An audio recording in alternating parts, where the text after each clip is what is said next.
welcome back to Vietnam Real Estate Insights, the program that discusses the Vietnam real estate market from an investment standpoint, what the challenges are, as well as the opportunities with industry experts. I'm your host, Harlow Russell.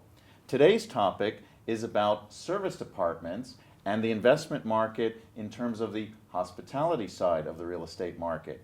And with me today is Mark Chan, the country manager of Ascott, Vietnam. Let me tell you about Mark. He's from Singapore with a degree from the National University of Singapore and has more than 20 years in banking and finance in Singapore with companies like OCBC, R&B, HSBC, ANZ, Coutts, and UBS.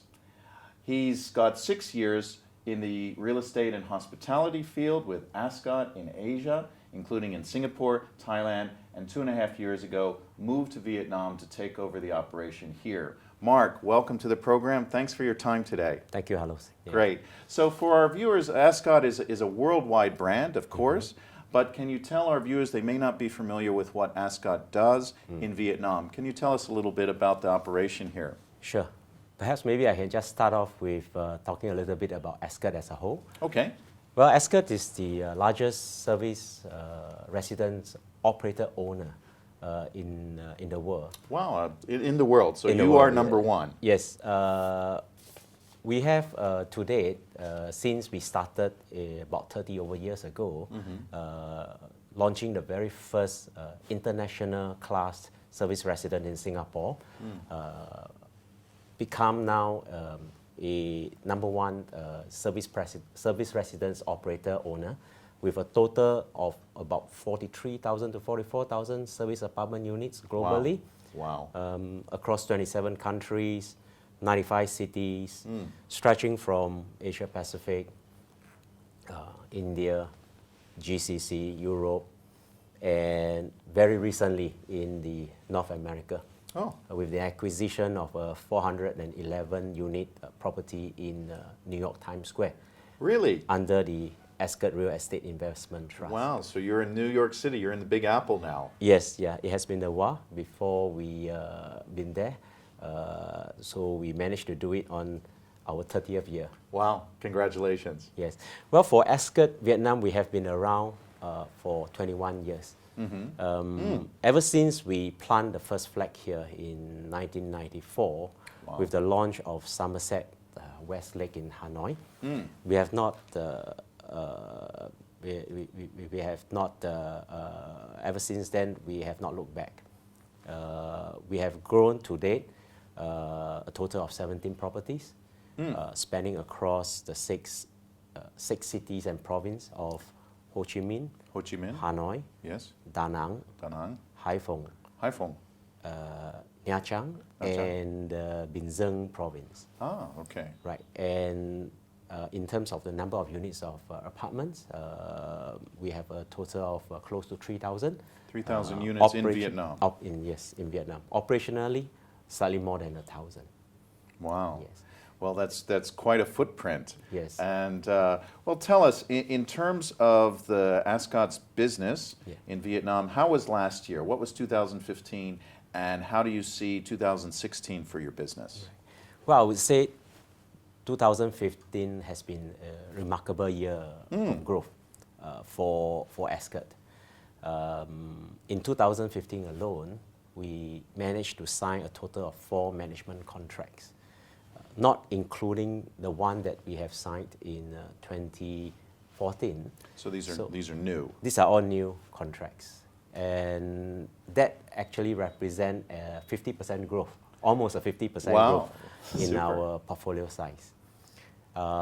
More importantly, we have also introduced 2 of our other brands into Vietnam. Oh, what are those? Ascott has got 3 global award-winning brands: Ascott, Citadines, and Somersets. For the last 20 years or so, Ascott Vietnam primarily runs the Somerset brand. Okay, and most of the people in Vietnam would know who we are because of Somerset. But in 2014, we brought in the Ascott brand, Ascott the Residence, which is a much premier brand that caters to more the CEOs and the managing directors and the more sophisticated and more sophisticated travelers, business travelers. Okay.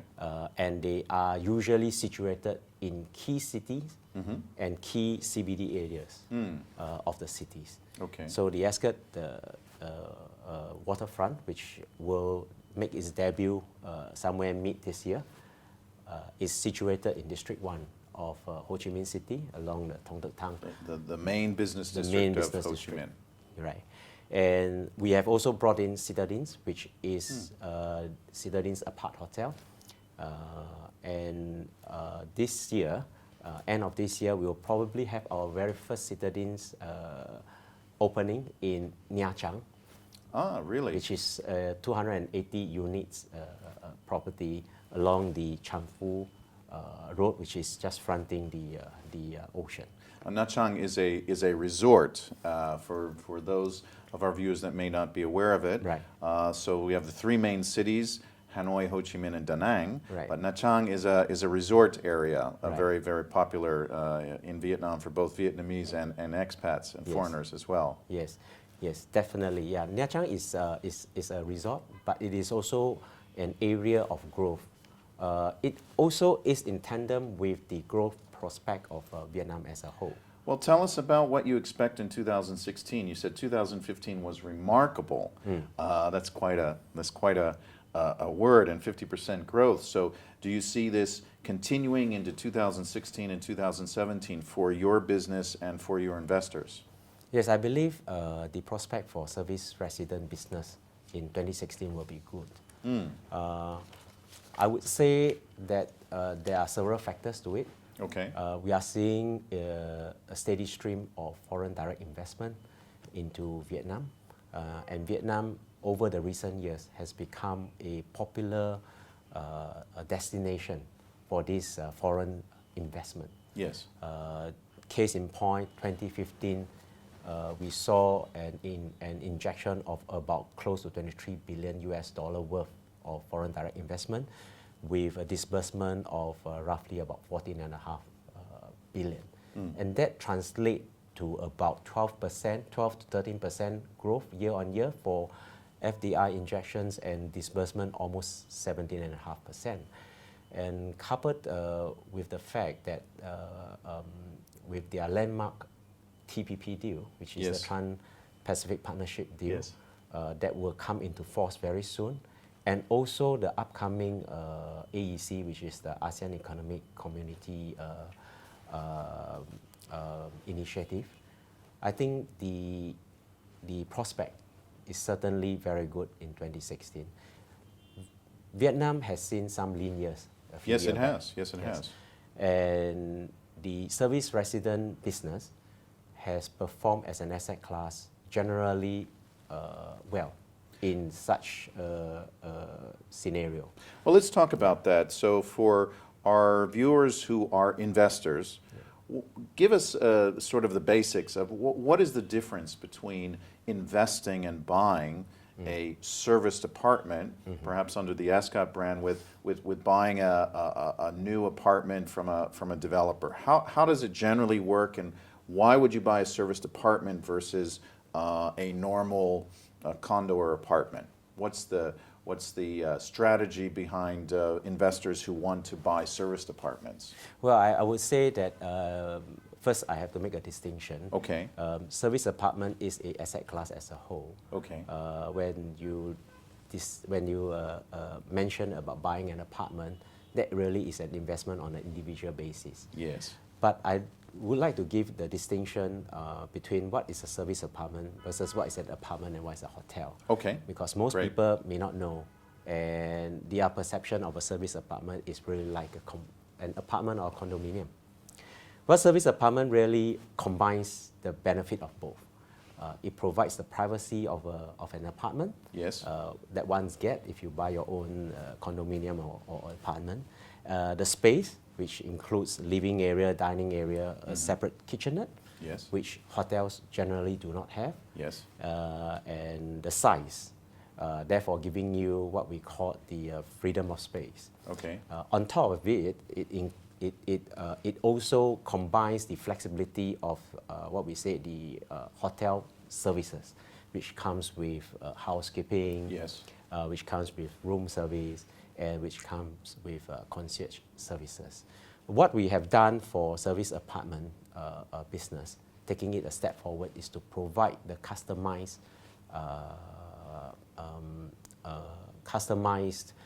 what we call customized servicing to our guests. For those who are traveling to a new city, Yes. for the first time coming to Vietnam, they may not be very familiar with the environment. Absolutely. And what we do in Ascott is to make them feel at home. We have this vision to make everybody who comes to our property and stay with us will feel a home away from home experience. Absolutely. Right. Absolutely. So what we will have really is our staff Yes. that will do many of the programs, which includes resident program, that will help the guests settle down in the country.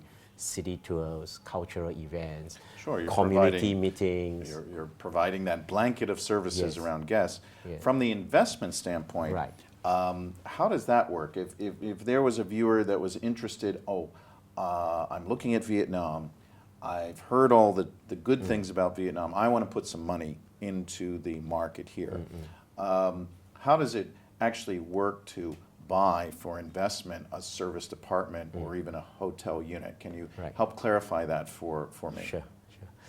I think as an asset class for the service residence property, what they do provide is the stability of income. I think for a service apartment, by and large, your cost of investment is much lower.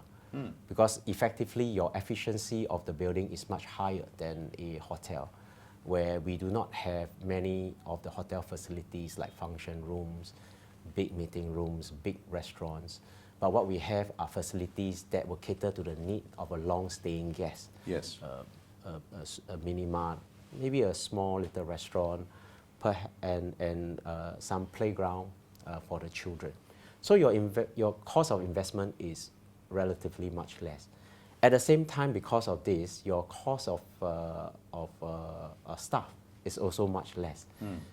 Most hotels may use 1 to 2 times the number of keys of staff, whereas for a service apartment, generally we do not do more than half an employee per key. That is, if you understand, Usually if there's the 100 units, then you Yes. probably use only 50 staff. Wow. So the cost of investment is low. The cost of operation is relatively low.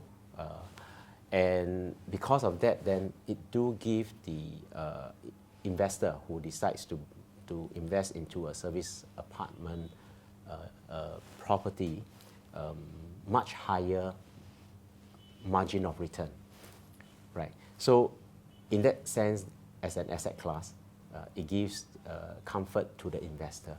At the same time, the income is much more stable because majority of our leases are long-term lease. What's long term? In Vietnam, our definition of long-term lease is more than a month. And in Vietnam, our average leases stretches from 6 to 9 months. Okay. Right, so you can have that stability of income, especially in situation where there is a crisis. Just as an example, when you have SARS In Singapore. in Singapore, or you had the riot in Thailand where Yes. I used to operate in, our occupancy actually goes up closer to 100%, whereas hotel occupancy actually dropped to the low Drops teens. down. Yes. Yeah, because there's a lot of cancellation. Yes. People would not want to go to a place where it's deemed dangerous. Whereas for those who stay with us, they are there for the long haul. They are there because they have businesses and operations there. They could not just pack up and go. They have to be around to ensure everything is okay and to sit out through the crisis at times. That's interesting. So Yes. in times of crisis in different countries, the occupancy rate of service departments goes up. Yeah, and Wow. that ties in with the other point, which is actually the seasonality of hotels And Yes. in service apartment, you really do not have that much of a seasonality. It's actually much more stable in terms of income. So some of the details. So if I'm an investor and I was interested in this asset class, in Vietnam, can you give an idea of the range of what kind of pricing are we talking about to buy a serviced unit, an Ascott serviced unit in Vietnam? And is it much different than if we ask the same question of Ascott in Thailand or in Singapore or elsewhere? Well, I would say it will really depends on the country you go to, Okay. the dynamics of the country, what the cycle of the property market that country is in. But by and large, our brand do carries its value, and a Ascott branded, be it Ascott, Somerset, or Citadine branded service apartment, do carry a much higher value than a condominium that do not carry a international brand. Right, so you are an international brand. Yes. So in Vietnam, I know it may vary, but generally, what kind of yield can you expect from an Ascott unit? And if you have some data, what kind of capital gain, at least going forward, should your expectation be when eventually you want to sell a unit? Yeah, again, like I said, it all depends on the country you are in. I think if you look at Vietnam as a whole, Yes. and if you look at the exit cap rate of between 8 to 10%, by and large, for us, we would definitely be within a certain, within this range of the cap rate, and obviously 8 to 10%. Yeah, but that is just a cap rate or an exit rate. By and large, that is where market will be.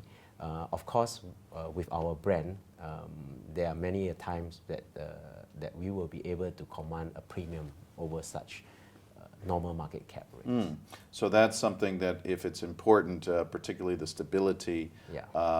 that's where an investor might want to look at this asset class versus others. Sure, yes. I mean, whoever invests into such a property could have the notion of using it as a recurring income, and probably have the intention of keeping it, and therefore they would want to be sure that the person that is going to operate it is able to deliver the income. Yes. And when you have certainty, you pay the price. Sure.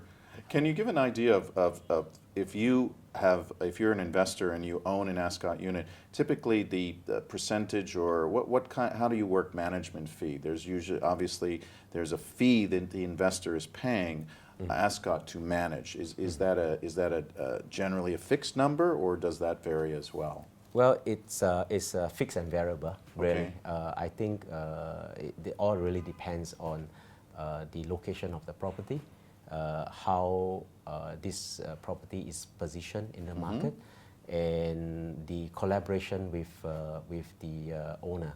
A single property collaboration will differ from a multiple property collaboration, and we have many such collaborations globally, and certainly there will be a range that will be different. I see. So you've basically been operating Ascott units in Singapore and Thailand yourself, along with Vietnam. What unique challenges do you face as country manager here in Vietnam versus Singapore and Thailand from your experiences? Well, I think Singapore is a mature market. Yes. Where we talk about Thailand and Vietnam, although I would not consider them as a brand new market, because they are quite well developed if you take in perspective of the other countries like Myanmar and Laos, which are very new. Right. Yeah. So I think some of the challenges in this very emerging market is certainly less now in Vietnam and in Thailand. I think some of the things that I have when I came here 2.5 years ago is really how to maximize the returns for the owners, given that the market at that time was quite quite slow. Rates are not really moving up. However, cost is creeping up. And we have always the annual minimum wage increase. So the challenge really Minimum is wage increase here in Vietnam. right. Yes, that's right.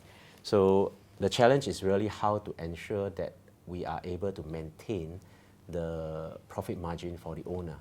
And that I feel is challenging. Of course, we also have the understanding of the business culture, the regulatory challenges, the clarity of regulatory and policies, regulation and policies. So these are some of the challenges that I face in Thailand as well as in Vietnam. Well, it's interesting that you really equate in many ways Thailand and Vietnam kind of at the same level, that they're both not new from your standpoint. Ascott's been operating here 20 years, so it is a much more mature market than people may think. One last question. I'd like to get a little bit of knowledge on Nha Trang and your citadines, which is a new project and very interesting for Ascott to go into this market. Tell us a little bit about that and why Ascott chose to enter into the resort city of Nha Trang. Well, as you know, Nha Trang is the capital city of Keng Hoa, and it is also touted to have one of the 10 most beautiful beaches in the world. Yes. Primarily they have the tourism as the key driving force, but they also have the shipbuilding and the marine sector that is spearheading the economy. The government has been working on the establishment of the Văn Phong economic zone. Of course, they have targeted 2020 to fully establish that economic zone. There has been some delay, but certainly it is still in progress. So Nha Trang would slowly not just be a tourist destination, it will also become part of an economic activity hub. Yes. Oh, interesting. And with the completion of the Cam Ranh airport, I think you will see, we believe you will see more business travelers there, not just the short-term tourist traveling as well as the long-term tourist traveling. We understand from the market that many of the Russians who do go to Nha Trang and Cam Ranh, they stay for a long period of time. And increasingly, we are seeing more Chinese travelers. Chinese outbound traveling is certainly a market that we all cannot ignore because it is a burgeoning, and given its size, it certainly will be a force that we have to tap on. It's a growth opportunity that we have to tap on. And they are no longer I would say they have grown in sophistication, and their demand for quality services has increased tremendously. Interesting. Well, yes.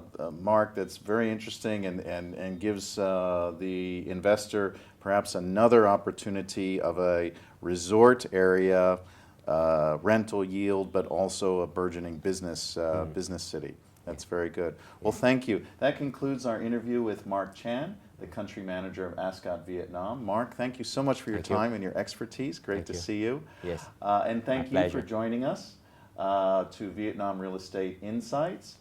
We hope you found the session useful, and please look at the other interviews we have in our series. I'm your host, Harla Russell. Thank you, and all the best.